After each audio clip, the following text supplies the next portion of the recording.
Hari ini saya dan adik saya nak buat kuih raya popiah Nestem. Kalau yang ni kita orang dah gulung. Yang ni kita orang nak potong, macam potong. Let's go. Tengok.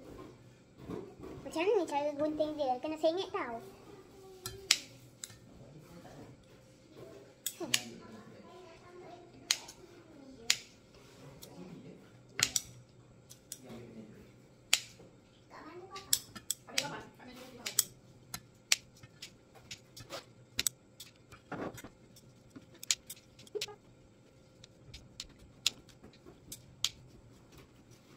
Kita orang dah siap.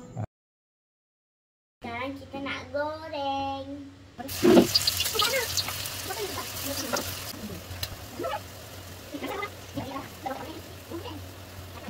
Berminyak tak payah. Berminyak sikit lah. Supaya dia nak melekat nanti. Melekat dengan dia punya topping tu. Ambil yang lain, ambil sikit. Dah kena apa adik ni?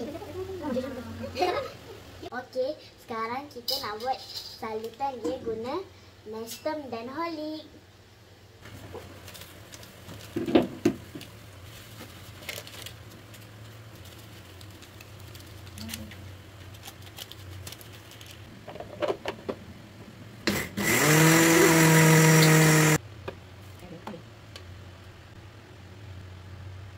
Kena masukkan Horlick dalam ni.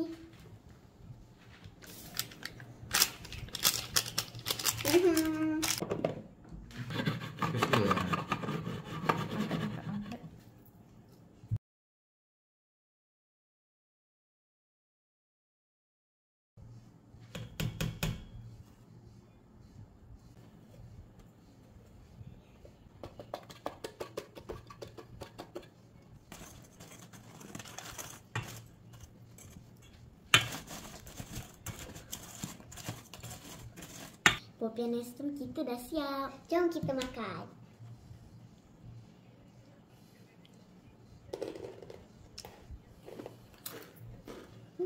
Hingga bertemu lagi. Bye-bye.